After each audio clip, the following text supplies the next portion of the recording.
Welcome to Positive Atheism English channel. Today, I am going to continue the article on The March of Atheism written by Jim Herrick, the well-known humanist and former editor of Humanist UK.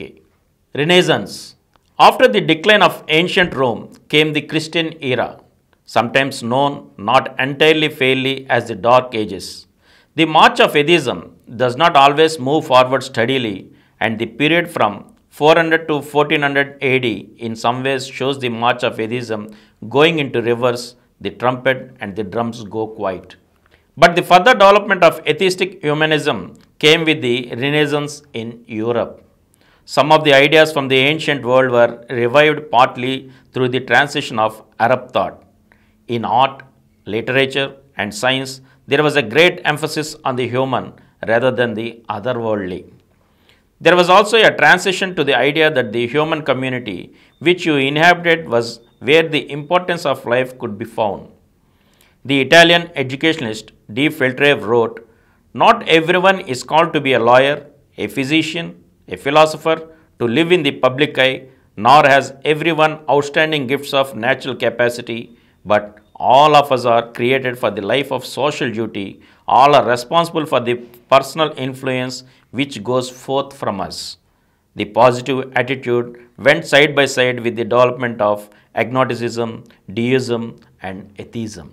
Two Italian Renaissance philosophers who contributed to the eventual development of unbelief were Pomponazzi and Bruno. Pomponazzi, in a particular, marshaled the arguments against the idea of immortality, and even though he retracted some of the arguments because it was dangerous to doubt, he remained firm and he was against the idea of rewards and punishments in an afterlife. Bruno was a major figure, a martyr to free thought. He developed a kind of pantheism by suggesting that God was to be found in all matter, and it was clear that he thought that all religions should be accepted with tolerance and that there should be freedom of thought to discuss religion. He was imprisoned by the Inquisition and burned at the stake. A Renaissance essayist of great note was Montaigne, whose approach is demonstrated by the maxim inscribed on the wall of his study. "I am a man. I consider nothing human to be alien to me." Equally suggestive is the quotation struck on one side of a medal, "What do I know?" and on the other side, "All that is certain is that nothing is certain." Montaigne influenced Shakespeare. The next important step is the 18th century movement of the Enlightenment, when the march was accompanied with drums and trumpets. Voltaire was a French campaigner against religion. A brilliant writer and satirist, he was a deist rather than an atheist. He was a virulent campaigner against organized religion and especially the Catholic Church. He believed in complete freedom of speech and wrote a treatise on toleration. Toleration was essential for the growth of atheism. It could only be understood and accepted in an atmosphere of total freedom of expression. Diderot was much more atheistic than Voltaire. His life's work was the compiling of the encyclopedia, which contained much subversive thought hidden in the footnotes. He was briefly imprisoned during his construction of the great work. He wrote that skepticism is the first step to truth. He also wrote at the end of his life, "There is only one virtue, justice, only one duty, to be happy, only one corollary, not to overvalue life and not to fear death." His last words are alleged to have been, "The first step towards philosophy is incredulity." One of the most emphatically atheist of the Enlightenment philosophers was D'Holbach. He was a complete materialist and a devastating critic of religion. In good sense, he wrote, "Religion has ever filled the mind of man with darkness and kept him in ignorance of his real duties and true interest. It is only by dispelling the clouds and phantoms of religion that we shall discover truth, reason, and morality." In the 19th and 20th century, the pace of the march of atheism quickened. Atheist and secularist organizations developed among the working people, and the currents of intellectual thought swayed in the direction of atheism. The National Secular Society in Britain became the primary campaigning organization, and its leader, Charles Bradlaugh, was a fine example of working class activist and thinker who changed the balance between secularism and religion in the UK. He struggled to enter parliament and became an important MP. He was in contact with atheists in Italy and traveled to India.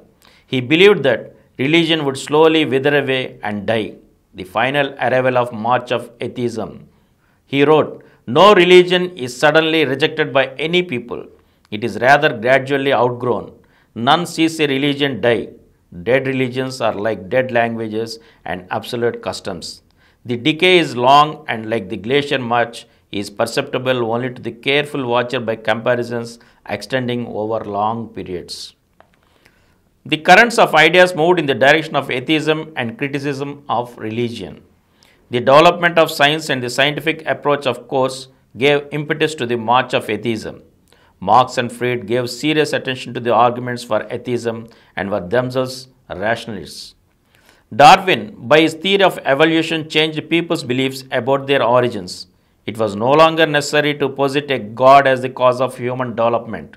This is something which will be celebrated in this year as we reach the 200th anniversary of Darwin's birth and the 150th anniversary of the publication of his ground-challenging work of the origin of species.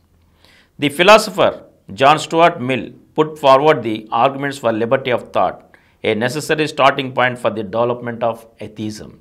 A towering world figure in the march of atheism in the 20th century was Bertrand Russell, a mathematician, philosopher, peace campaigner, educationalist, writer, and rationalist.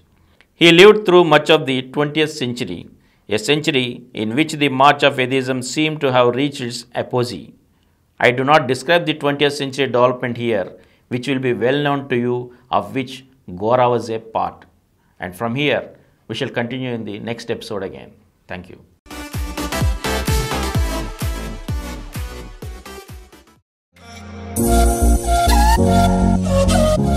For more videos, please subscribe to this channel Positive Atheism and activate the bell icon. Please download Samaram multi-channel app and watch your favorite channels from your mobile. App available on Google Play Store and subscribe to the channels.